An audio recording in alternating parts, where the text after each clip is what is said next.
காரியத்தை குறித்து on தியானித்தோம். earthly home இந்த உலகபூர்வமான வீடு, and the eternal home. இந்த நித்தியமான வீடு என்னவென்பதை We நாம் பார்த்தோம். meditated that the Lord is our eternal home. தேவனே நம்முடைய நித்திய வீடாக இருக்கிறார் என்று கடந்த வாரம் பார்த்தோம். Amen. ஆமென். But today ஆனால் இன்று we're going to go back to the days of pandemic. இந்த பேண்டமிக் நாட்களை திரும்பவுமாக நாம் கொஞ்சம் பார்க்க We போகிறோம். learned the lesson that God and we have an eternal home. நாம் இந்த பாடத்தை கற்றுக்கொண்டோம். தேவனே நம்முடைய நித்திய வீடாக இருக்கிறார் But at என்று. the same time we also learned another lesson. இன்னொரு பாடத்தை கூட நாம் கற்றுக்கொண்டோம். Because once they said lockdown, இந்த லாக்டவுன் என்று சொன்ன பின்பாடு we all had to be locked inside our houses. நம் வீட்டிலே நம்மை பூட்டிக் கொள்ள வேண்டிய ஒரு சூழ்நிலை நிலவியது. Not allowed to step out into the world. நம்ம வீட்டை விட்டு வெளியே வர முடியாத ஒரு So சூழ்நிலை. it was us inside our house. நாம் வீட்டுக்குள்ளே நம்மையே பூட்டிக் கொண்டு அங்கேயே இருந்து விட்டோம். But many could recall the lockdown அநேக பேர் கொஞ்சம் யோசித்து பார்த்தீர்கள் என்றால் and say it was good to be inside the house. இப்படியாக சொல்லலாம், அந்த வீட்டுக்குள்ள இருந்தது ரொம்ப நல்லா இருந்தது. Because home was like heaven on earth to me. எனக்கு வீடுங்கிறது ஒரு குட்டி பரலோகம் போல இருந்தது. There was so much peace. அதிக சமாதானம். There was so much love in the home. அந்த வீட்ல வச்சு அதிகமான அன்பு There இருந்தது. was so much joy in the home. அந்த சந்தோஷம் நிலவின ஒரு வீடாக We இருந்தது. were rejoicing continually. நாங்கள் தொடர்ந்து சந்தோஷமாக இருந்தோம். There was hope in the home. அந்த வீட்டிலே வைத்து நம்பிக்கை இருந்தது. So in the lockdown, இந்த லாக்டவுன் நாட்களிலே home was like heaven to us. எங்களை பொறுத்தவரை வீடானது ஒரு பரலோகம் போல இருந்தது. While that could be some of us in the population, ஒருவேளை சில பேர் இப்படியாக சொல்லலாம், the rest of us in the population ஆனா சில பேர் வேறு விதமாக கூட சொல்லக்கூடும். could say என்ன சொல்வார்கள் that என்றால், being locked inside our houses எங்க வீட்டிலே வச்சு பூட்டி இருக்கிற அந்த நிலைமை had பாத்தீங்கன்னா to be the worst thing to ever happen to us. எனக்கு நடந்த மிகவும் மோசமானது எதுவென்றால் அதுதான். Because home was in home. ஏனால் என்னுடைய வீடு வீடாக இல்லை. Because home seemed like another hell to me. ஏனென்றால் வீடு இன்னொரு நரகம் போல எனக்கு இருந்தது. Because there was so much to steal our joy. ஏனென்றால் ஒரு சந்தோஷமே இல்லாத ஒரு சூழ்நிலை நிலவியது. So much was killing our peace. என்னுடைய அந்த சமாதானத்தை எடுத்து போடுகிற பல காரியங்கள். Like the Bible says, mercies are new every morning. நம் வேதத்திலே பார்க்கிறோம், ஒவ்வொரு காலையும் தேவனுடைய இரக்கம் புதியதாக இருக்கிறது என்று. Conflict was new every morning in my home. ஆனா என் வீட்ல பாத்தீங்கன்னா ஒவ்வொரு காலை வந்தா மோதல் தான். So the lesson that I learned through the pandemic ஆகவே இந்த பேண்டமிக் நாட்களிலே நான் கற்றுக்கொண்ட பாடம் என்ன? is that home is so crucial to my survival. நான் இருப்பதற்கு என்னுடைய வீடு மிகவும் முக்கியமானதாக இருக்கிறது. Home is so crucial to my living on this world. இந்த உலகத்திலே வைத்து நான் வாழ வேண்டும் என்றால் எனக்கு ஒரு வீடு அவசியமாக My இருக்கிறது. earthly home plays a significant role in my life. என்னுடைய வாழ்க்கையிலே வைத்து இந்த உலகபூர்வமான ஒரு வீடு முக்கியமான ஒரு பங்கை வகிக்கிறது. Some of us who belong to that population சில பேர் நாம இப்படி சொல்லுகிற ஒரு கூட்டத்திலே can இருக்கலாம். say we've learned the lesson the hardest way. இந்த வாழ்க்கையில பாத்தீங்கன்னா இந்த நாட்கள்ல ரொம்ப கடினமான ஒரு பாடங்களை கற்றுக்கொண்டோம். That's some of us. அதுதான் சில பேர் நாம We சொல்றோம். have longed for that eternal heavenly home. நாம அந்த நித்திய வீடு அப்படியே நாடி தேடி கொண்டிருக்கிறோம். Not because we just want to see our heavenly Father, அங்க இருக்கிற பரலோக பிதாவை பார்ப்பதற்காக அல்ல, but because we cannot bear to live in this earthly home. ஏனென்றால் இந்த பூலோகத்துக்கு உண்டான வீட்ல இருக்க முடியாதுங்கிற It சூழ்நிலையினாலே is often said like this: அதிகமாக இப்படியாக சொல்கிறோம், house is a building, ஒரு வீடு என்பது கட்டிடம், but home is what you make it. ஆனால் குடும்பம் என்பது நாம் கட்டுவதாக இருக்கிறது. House is only a building, வீடு என்பது ஒரு கட்டிடம் தான், and home is what you make it. ஆனால் குடும்பம் என்பது நாம் கட்டுவற ஒரு காரியமாக Today, இருக்கிறது. even as I take you back to the lockdown, நான் மறுபடியுமாக அந்த லாக்டவுன் நாட்களிலே உங்களை கொண்டு செல்லும் பொழுது I do not know what kind of home you are recalling. இந்த நேரத்தில் எப்படிப்பட்ட வீடை நீங்கள் யோசிக்கிறீர்கள் என்று எனக்கு But தெரியாது. today, whoever you are, நீங்கள் யாராக இருந்தாலும் there is a word for you. உங்களுக்கென்று ஒரு வார்த்தை If இருக்கிறது. house is a building, வீடு என்பது ஒரு கட்டிடம் a என்றால் palace is a bigger building. அரண்மனை என்பது ஒரு பெரிய வீடாக A இருக்கிறது. palace is a luxurious house. அரண்மனை என்பது வசதி படைத்த ஒரு கட்டிடமாக A இருக்கிறது. palace is an extravagant building. அந்த அரண்மனை பார்த்தீர்களால் எல்லா வசதிகளும் நிறைந்த ஒரு கட்டிடமாக A இருக்கிறது. palace is another building with all comforts. அந்த அரண்மனையிலே எல்லா விதமான சௌகரியங்களும் இருக்கிறது. But the kingdom ஆனால் ராஜ்யம் is what one makes it. அது ஒருவர் கட்டுவதாக இருக்கிறது. House is a building, வீடு என்பது ஒரு கட்டிடம், but home is what you make it. ஆனால் குடும்பம் என்பது நாம் அதை கட்டுகிற காரியமாக இருக்கிறது. Similarly, அதே போல a palace is a building, அரண்மனை என்பது ஒரு கட்டிடம் but தான், the kingdom ஆனால் ராஜ்யம் is what you make it. நீங்கள் ஒரு செய்யக்கூடிய காரியமாக So இருக்கிறது. today I'm going to take you to 2 Kings. இன்றைக்கு கூட 2 ராஜாக்கள்ல நாம் பார்ப்போம். Let's go to the Living Bible translation, Living Bible மொழியாக்கத்திலே இப்படியாக because சொல்லப்பட்டிருக்கிறது. it so beautifully puts it down for us to understand. அதை நாம் புரிந்து கொள்ளும் விதமாக மிகவும் அழகாக சொல்லப்பட்டிருக்கிறது. In the land of Judah, யூதா தேசத்திலே வைத்து there was a palace, அங்கே ஒரு அரண்மனை and இருந்தது. there was a new king to that palace. அந்த அரண்மனையிலே ஒரு புதிய ராஜா ஒருவன் And the இருந்தான். name of this king is Manasseh. அந்த ராஜாவின் பெயர் Manasseh. He began the reign at 12 years old, அவன் 12 வயதாக இருந்த பொழுது அவனுடைய ஆட்சியை and he துவங்கினான். reigned for 55 years. அவன் 50 வருட காலங்கள் ஆட்சி So செய்தான். now that he is in this palace, அவன் இந்த அரண்மனையிலே இருந்த பொழுது now that he is the king of this palace, அவன் அந்த அரண்மனையின் ராஜாவாக the இருக்கிறான். responsibility in making the kingdom is his. அந்த ராஜ்யத்தின் எல்லா பொறுப்புகளும் அவனுடையதாக இருந்தது. He had the authority in making it a kingdom. அவனுக்கு அந்த ராஜ்யத்தை ராஜ்யமாக ஆக்குவதற்கு எல்லா விதமான அதிகாரமும் இருந்தது. Now in this palace, இந்த அரண்மனையிலே வைத்து what kingdom did this king make? எப்பேற்பட்ட ஒரு ராஜ்யத்தை இந்த அரசன் எடுத்தான். The Bible describes the kingdom with one word. அந்த ராஜ்யத்தை ஒரே வார்த்தையில் நாம் பார்க்கிறோம். The Bible describes his big home in one word. இந்த பெரிய வீட்டை ஒரு வார்த்தையிலே அது The விவரிக்கிறது. Bible describes the character of this reign in one word. இந்த அரசாட்சியின் தன்மையை ஒரே வார்த்தையிலே வேதத்திலே நாம் பார்க்கிறோம். And that word is evil. அந்த வார்த்தை என்னவென்று பார்த்தால் பொல்லாங்கு. And then you see, மறுபடியுமாக நாம் பார்க்கிறோம், again in the land of Judah, யூதா தேசத்திலே வைத்து there is another new king இன்னொரு புதிய ராஜா வருகிறான். who's seeking after his father Manasseh. மனாசேவனுடைய மகனான அவனும் அதே காரியத்தை Now செய்கிறான். the king of this palace is Amon. ஆமோன் இந்த அரண்மனையின் ராஜாவாக இருக்கிறான். Now it is his responsibility to make it a kingdom. அந்த ராஜ்யத்தை ராஜ்யமாக மாற்றுவது அவனுடைய அதிகாரத்தில் It is இருந்தது. in his authority to make it a home. அவனுடைய அதிகாரத்தில் அதை ஒரு வீடாக மாற்றுவது அவனுக்கு You அதிகாரமாக see, இருந்தது. Amon was 22 years old when he came to reign, ஆமோன் 22 வயது நிரம்பியவனாக and இருந்தான். he reigned for 2 years. அவன் 2 வருட காலம் அரசாட்சி What செய்தான். kind of kingdom did he make? எப்பேற்பட்ட ஒரு ராஜ்யத்தை அவன் What கட்டினான். kind of a home did he create? எப்படிப்பட்ட ஒரு வீட்டை அவன் கட்டினான். What was the character of his reign? அந்த அரசாட்சியின் தன்மை எப்படிப்பட்டதாக The இருந்தது. Bible describes it with one word, வேதத்திலே ஒரு வார்த்தையிலே நாம் and பார்க்கிறோம். that word is evil. அந்த வார்த்தை பொல்லாங்கு என்று You சொல்கிறது. see, generation after generation, இப்படியாக தலைமுறையாக in the same palace, அதே in அரண்மனையிலே, the same building, அதே கட்டிடத்திலே, the same kingdom, அதே ராஜ்யத்திலே, the same home, அதே வீட்டிலே, the same atmosphere அதே சூழ்நிலையிலே, is created. அதே சூழ்நிலை உருவாக்கப்பட்டது. Generation after generation, தலைமுறையாக evil leading to evil. பொல்லாங்குக்கு மேல் பொல்லாங்கு. It is a cycle of brokenness. இப்படியாக உடைக்கப்பட்ட ஒரு சுழற்சியாக இருந்தது. Today you see,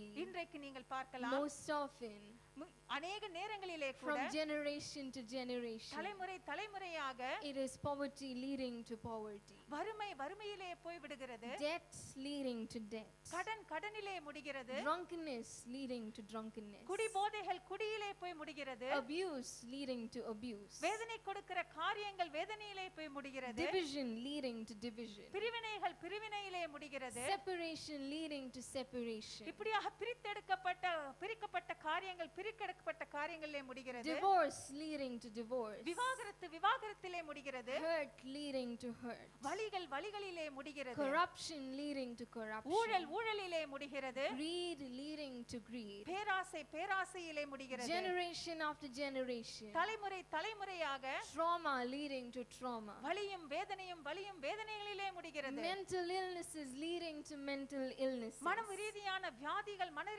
வியாதிகளிலே முடிகிறது. depression in one generation leading to depression in the next, ஒரு தலைமுறையிலே இருக்கிற மனசோர்வுகள் இன்னொரு தலைமுறைக்கு அப்படியே எடுத்துச் செல்லப்படுகிறது. fear leading to fear, பயத்திலே போய் முடிகிறது. brokenness in one generation being passed down to the brokenness in the next. ஒரு தலைமுறையிலே காணப்படுகின்ற அந்த உடைக்கப்பட்ட நிலைமை இன்னொரு தலைமுறைக்கு அப்படியே எடுத்து செல்லப்படுகிறது. Dysfunction in one home leading to dysfunction in the next.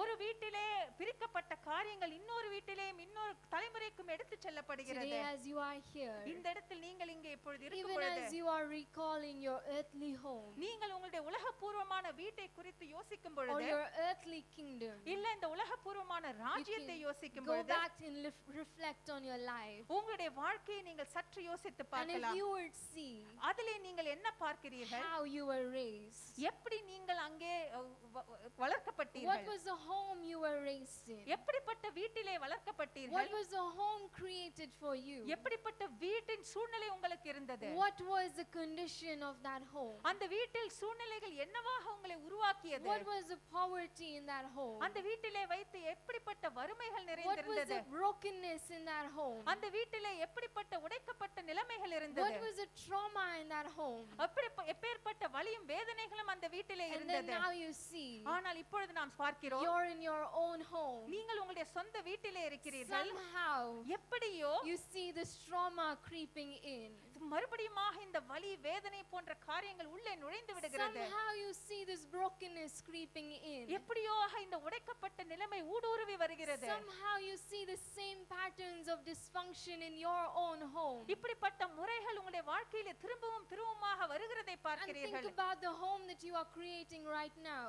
நீங்கள் எப்படிப்பட்ட ஒரு வீடை கட்டுகிறீர்கள் என்று யோசித்து For your பாருங்கள். children to make it theirs. உங்களுடைய பிள்ளைகளுக்காக எப்பேற்பட்ட வீட்டை நீங்கள் And கட்டுகிறீர்கள். then your children to make their own home. அந்த குழந்தைகள் அவர்களுக்கென்று எந்த வீட்டை And கட்டுகிறார்கள்? that leading to their children. அது அவர்களுடைய குழந்தைகளுக்கு எப்படி போய் முடியும் என்று யோசித்து பாருங்கள். Generation after generation. தலைமுறை தலைமுறையாக You may say, நீங்கள் இப்படியாக சொல்லலாம். alcoholism ran in my family. குடி போன்ற காரியங்கள் எங்களுடைய குடும்பத்திலே அப்படியே போய் And கொண்டிருக்கிறது. right now, இப்பொழுதும் கூட in my generation, என்னுடைய தலைமுறையிலே the same pattern is continuing. அதே தான் நான் பார்த்து கொண்டிருக்கிறேன். Unemployment, வேலையில்லாத காரியங்கள், poverty வறுமையான ran காரியங்கள் in my family. என்னுடைய குடும்பத்திலே போய் கொண்டே And இருக்கிறது. now you see in my own home, என்னுடைய சொந்த வீட்டிலே கூட it இப்பொழுது is the same that is continuing. அதே நிலைமைதான் நிலவிக் கொண்டிருக்கிறது. Abuse in my house. என்னுடைய வீட்டிலே இப்படிப்பட்ட தகாத நிலைமை நிலைத்துக் கொண்டிருக்கிறது. Parents abusing each other. என்னுடைய பெற்றோர்கள் ஒருவரை ஒருவர் தாக்கிக் And now கொண்டிருக்கிறார்கள். the same abuse அதே தாக்கிக் கொள்கிற that காரியங்கள் you see in the children. குழந்தைகளிடத்திலும் நாங்கள் பார்க்கிறோம். You see hurt leading to hurt. வலியிலே போய் முடிகிறது. And now you may say, இப்பொழுது நீங்கள் சொல்லலாம், from Manasseh to Ammon, மனாசேயிலிருந்து ஆமோனுக்கு சென்றது. the same palace, அதே அரண்மனையிலே but the same condition of the kingdom.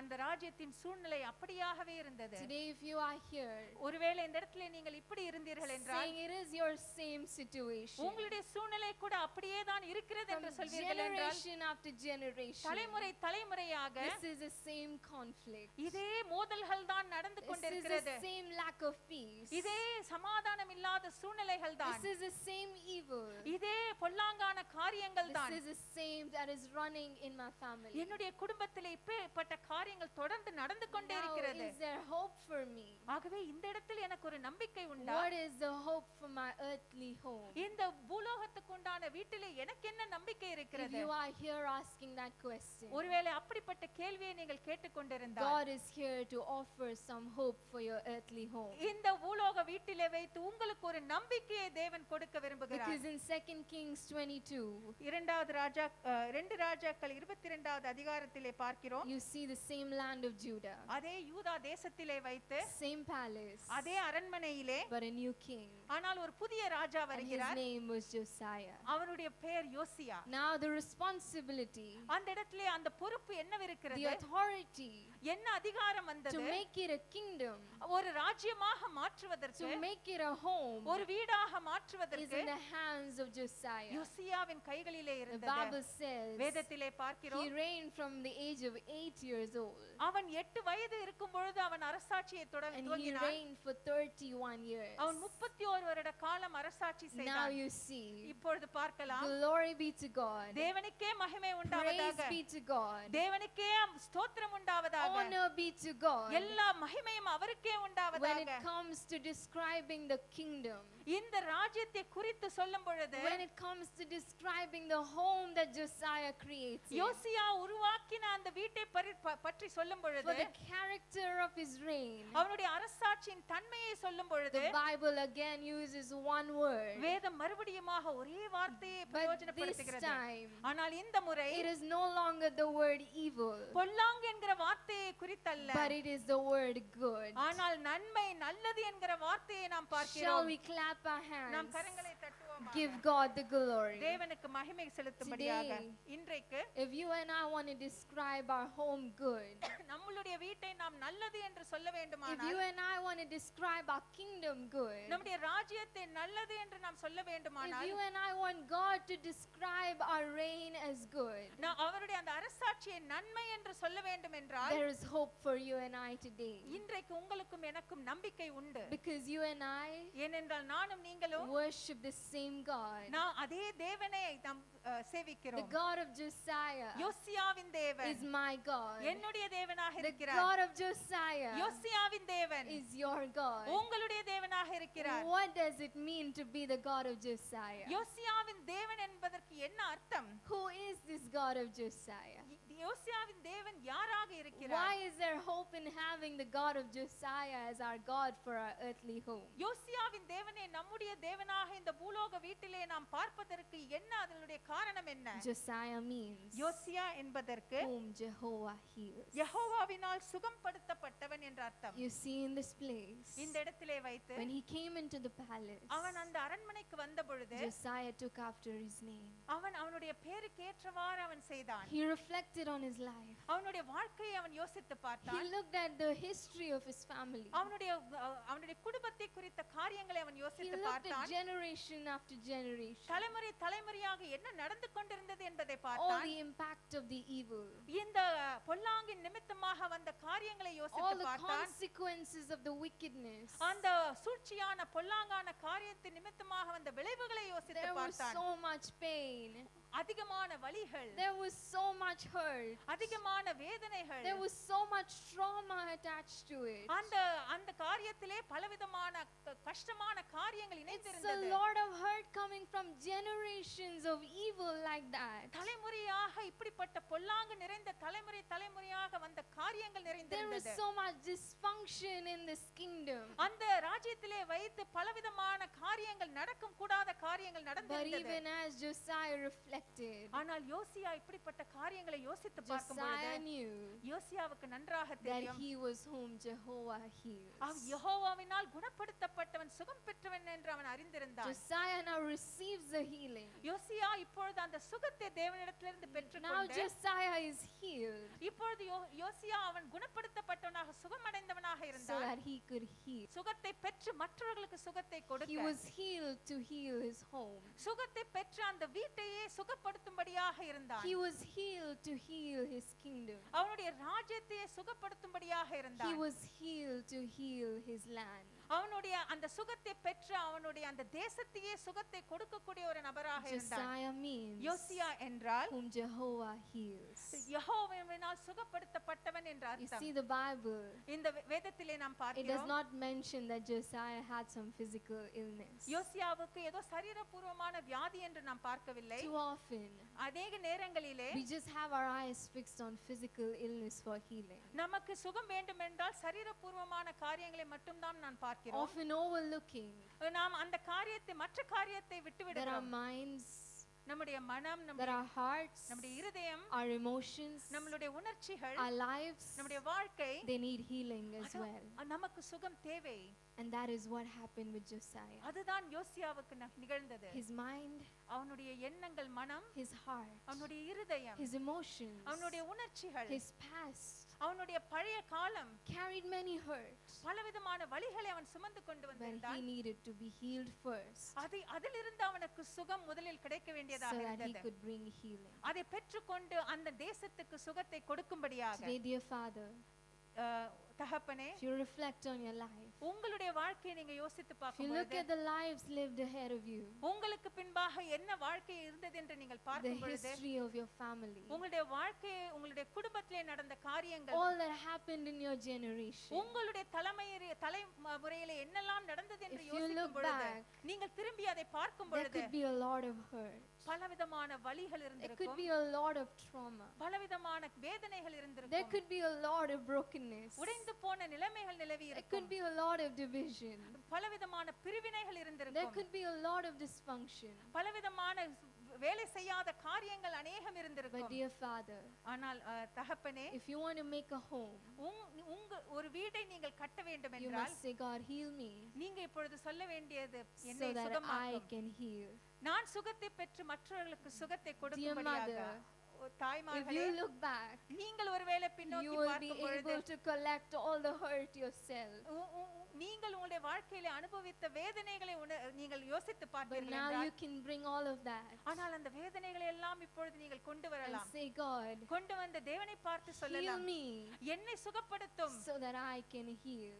சுகத்தை பெற்று மற்றவர்களுக்கு சுகத்தை நான் Dear கொடுக்கும்படியாக. son, மகனே, dear daughter, மகளே, if you look back at life, உங்களுடைய வாழ்க்கையை நீங்கள் திரும்பி it பார்க்கும் could be பொழுது so much that life has thrown at you. இந்த வாழ்க்கை உங்கள் மேல் அநேக காரியங்களை வீசி எறிந்திருக்கிறது. So many ways in which you were raised. எப்படி பலவிதமான காரியங்களிலே நீங்கள் இப்படியாக You may have வேதனைப்பட்டிருக்கிறீர்கள். had to witness a lot of brokenness, பல உடைந்து போன காரியங்கள் உங்களுடைய கண்களுக்கு நேராக a இருந்திருக்கும். lot of conflict. பலவித மோதல்களை But dear பார்த்திருப்பீர்கள். son, dear daughter, மகனே, மகளே, come to this God இந்த தேவனிடத்தில் and வாருங்கள், say, heal me பார்த்து என்னை சுகப்படுத்தும் என்று so that கேளுங்கள். I can heal. அந்த சுகத்தை பெற்று மற்றவர்களுக்கு அந்த சுகத்தை Dear கொடுக்கும்படியாக. husband, dear wife, கணவன்மார்களே, if மனைவிமார்களே, you look back at your life, உங்களுடைய வாழ்க்கையை நீங்கள் திரும்பி it பார்க்கும் could be பொழுது a lot that you could look at to collect. அது எல்லாம் பல வேதனை காரியங்களை நீங்கள் யோசித்து But just பார்க்கலாம். bring your heart, உங்கள் இருதயத்தை இப்பொழுது bring தேவனுக்கு your முன்பாக, mind, உங்களுடைய மனதை தேவனுக்கு முன்பாக bring கொண்டு your வாருங்கள். emotions, உங்களுடைய உணர்ச்சிகளை தேவனுக்கு முன்பாக and கொண்டு say, God, வாருங்கள். heal me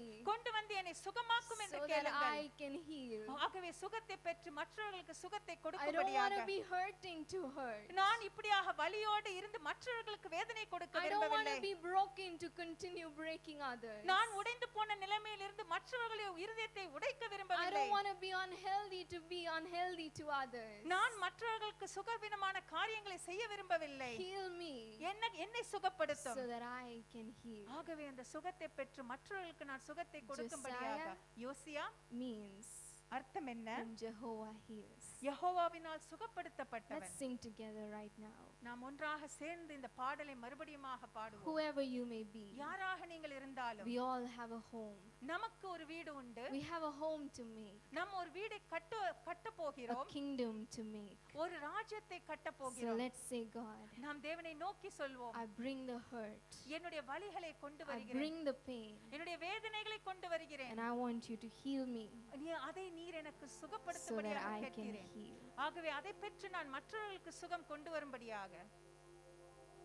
ஆறாத காயங்கள் ஆறும் ஆரோக்கியம் வாழ்வினில் மூடும் ஆற்றியே தேற்றும் நல்நாத போற்றியே பாதம் Let's sing it one more time. ஆறாத காயங்கள் The ஆறும் God of Josiah, யோசியாவின் தேவன், the one whom Jehovah heals. யெகோவாவினால் சுகம் பெற்றவன். Let healing be in this place. அவர் இப்பொழுது மற்றவர்களுக்கு சுகத்தை கொடுக்கும்படியாக. Heal us இன்றைக்கு எங்களை குணப்படுத்தும். so we may heal, Lord. அதை பெற்று நான் மற்றவர்களுக்கு சுகத்தை கொடுக்கும்படியாக.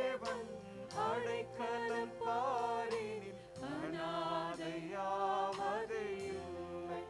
அல்லேலூயா நாதி தேவன் அடைக்கலம் பாரினில் அநாதையாவது இல்லை. Shall we clap our நாம் hands, கரங்களை give glory? தட்டுவோமாக. தேவனுக்கு மகிமை செலுத்துவோம். Josiah யோசியா means அர்த்தம் என்ன? whom Yahweh supports.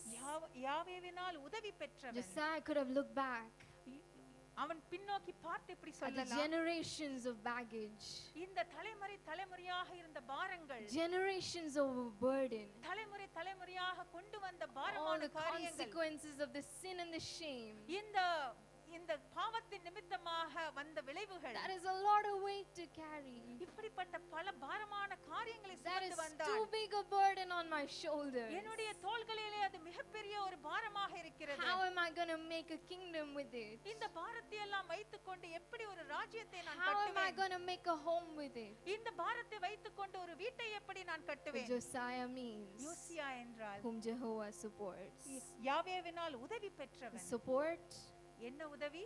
means a thing that bears the weight of something. உதவி என்றால் ஏதோ ஒரு காரியத்தை தாங்கக்கூடிய ஒரு காரியமாக Here இருக்கிறது. Josiah இங்கே யோசியா was supported by Jehovah. யாவேவினால் அவனுக்கு உதவி கிடைத்தது. Jehovah bore the weight. Jehovah அவனுடைய பாரங்களை எல்லாம் சுமந்தார். He bore the weight of the generations before him. அவனுக்கு முன்பாக பின்பாக இருந்த தலைமுறை காரியங்களை எல்லாம் அவர் He பெற்றுக்கொண்டார். bore the weight of all the baggage left behind by people ahead of him. அவனுக்கு பின்பாக அவனுடைய மூதாதையர்கள் செய்த காரியங்களை எல்லாம் யெகோவானவர் சுமந்தார். அவர் எல்லாவற்றையும் சுமந்து தீர்த்து And விட்டார். now Josiah knows, யோசியாவுக்கு இப்பொழுது நன்றாக I am தெரியும், supported. எனக்கு உதவி கிடைத்திருக்கிறது. Somebody is bearing my weight.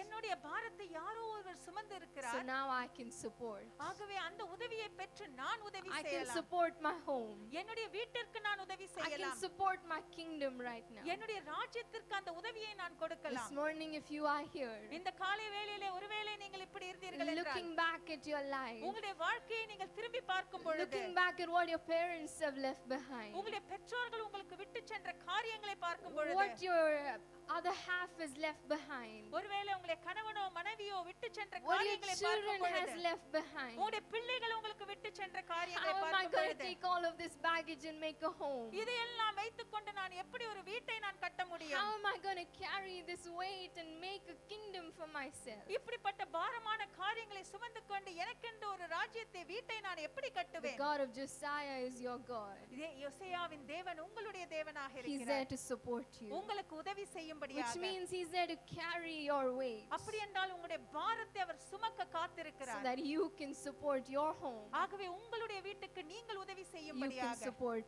your kingdom. உங்களுடைய ராஜ்யத்திற்கு நீங்கள் உதவி The Bible செய்யும்படியாக says வேதத்திலே பார்க்கிறோம். Josiah lived the way God wanted. யோசியா தேவன் எப்படி அவன் வாழ வேண்டும் என்று நினைத்தாரோ அப்படி வாழ்ந்தான். And the Bible describes வேதத்திலே இப்படியாக that there விவரிக்கப்படுகிறது. was progress in the land of Judah. அந்த யூதா தேசத்திலே வைத்து முன்னேற்றமான There காரியங்கள் was நடந்தது. growth in the land of Judah. அங்கே அந்த தேசத்திலே வளர்ச்சி There was இருந்தது. healing in the land of Judah. அந்த தேசத்திலே சுகம் இருந்தது. There was restoration in the land of Judah. இழந்து போன காரியங்கள் எல்லாம் அந்த There தேசம் was திரும்ப பெற்றது. prosperity, அந்த செழிப்பு நிறைந்திருந்தது. love, அன்பு நிறைந்திருந்தது. goodness, நன்மையான காரியங்கள், life, வாழ்க்கை, ஜீவன், abundance செழிப்பான in the காரியங்கள் land of Judah. அந்த யூதா தேசத்திலே நிரம்பி இருந்தது. Many young people today இன்றைக்கு பல வாலிப are பிள்ளைகள் running away from commitment, இந்த என்ன செய்ய வேண்டுமோ அந்த காரியத்திலிருந்து தப்பி ஓடி are விடுகிறார்கள். running away from marriage, திருமண காரியங்களிலிருந்து தப்பி ஓடுகிறார்கள். fearing that it will be a repeat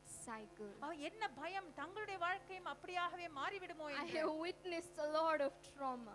என்னுடைய வாழ்க்கையிலே பல வேதனையான காரியங்களை நான் பார்த்து I விட்டேன். have seen brokenness. I've been raised in an environment of brokenness. உடைக்கப்பட்ட ஒரு குடும்ப சூழ்நிலையிலே நான் I வளர்க்கப்பட்டேன். cannot imagine passing that to my next generation. அடுத்த தலைமுறைக்கு என்னால் அதை போக வேண்டிய நான் விரும்பவில்லை. There are so many young couples இங்கே கூட பல யங் கப்பிள்ஸ் இருக்கீங்க. deciding not to have children குழந்தை வேண்டாம் என்று because you யோசிக்கிறார்கள். fear that they will go through the same hardship that you did. ஏனென்றால் உங்களுக்கு நடந்த அந்த வேதனையான காரியங்கள் ஒருவேளை உங்கள் குழந்தைகளுக்கும் வருமோ என்று But whoever பயப்படுகிறார்கள். you are, நீங்கள் யாராக இருந்தாலும் take heart. திடம் There கொள்ளுங்கள். is hope for your earthly home. இந்த பூலோக வீட்டிலே உங்களுக்கு நம்பிக்கை Because the உண்டு. God of Josiah யோசியாவின் தேவன் is your God, my God. உங்களுடைய தேவன் என்னுடைய